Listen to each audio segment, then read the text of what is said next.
Welcome to Everything Explained. I'm your host, and today we're exploring a tiny square that quietly changed the way we work, plan, and remember things, the Post-it note. How did this humble sticky sheet come to life?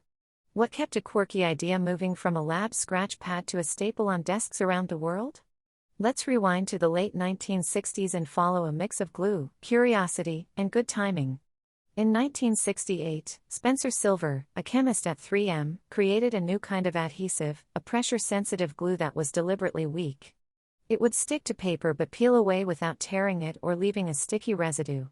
Silver called it low-tack, and for a long time it didn't seem to solve a real problem. The glue stuck, but there was no obvious use for it. Enter Art Fry, another 3M employee who sang in a choir and kept losing his place in the hymnal. He remembered Silver's adhesive and wondered if a small piece of paper coated with it could serve as a reversible bookmark. He cut a few slips, applied the adhesive to the back, and tested them on a few pages. The slips stuck, then peeled off cleanly. That simple test suggested a bigger possibility, a lightweight, reusable note that could travel from page to page and desk to desk. That idea didn't become a product overnight. Fry and a small team developed a pad with many sheets, each sheet having the adhesive on the back so you could write on it and press it onto a surface. The tricky part was balance, enough tack to stay put, but not so much that removing a note would tear the page or leave a residue. After many tweaks, they found the right sweet spot, and the first prototype pad was ready for real-world trial. 3M launched field tests in 1977 to see how people would use the notes. They handed out pads in several cities and asked for feedback. People loved the ability to jot reminders and move them as plans shifted. With strong results, 3M decided to go to market more broadly. The notes began quietly in select stores and then hit shelves nationwide, gradually building a loyal following. Why the name? Post-it comes from the idea that these are notes you post on a surface to catch someone's eye. The first production run produced the now iconic yellow pad, a color chosen because it's bright and hard to miss. Over time, 3M expanded the line into many colors, sizes, and formats: sticky flags, pocket-sized notes, big planning pads, so people could pick the tool that best fit the task at hand. Design and color soon became a big part of the Post-it story. The yellow 3x3 pad is instantly recognizable, but it wasn't the only option. The color helped these notes stand out among clutter, turning a reminder into a beacon on a busy desk.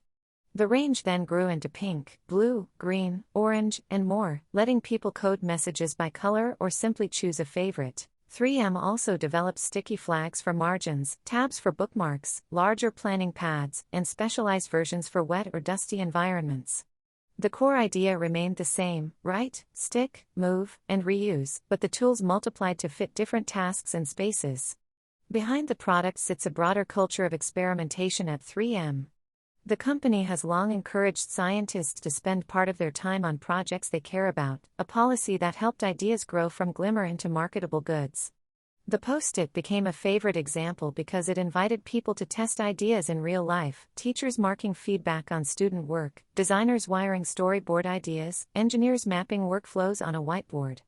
Field tests across multiple cities revealed countless unanticipated uses, from classroom reminders to backstage notes in theaters, and those insights fed the decision to roll out the product more widely.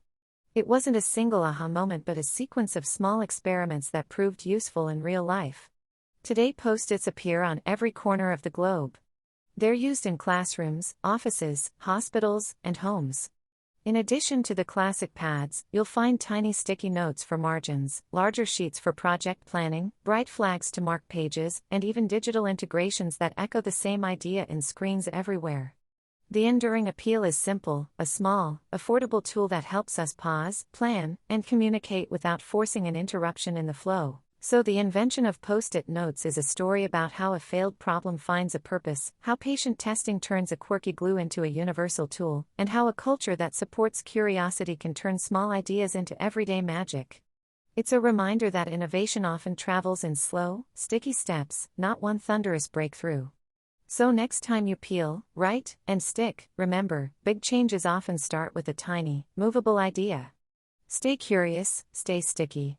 Thanks for listening to Everything Explained. May your ideas stay sticky and your notes be ready when you need them.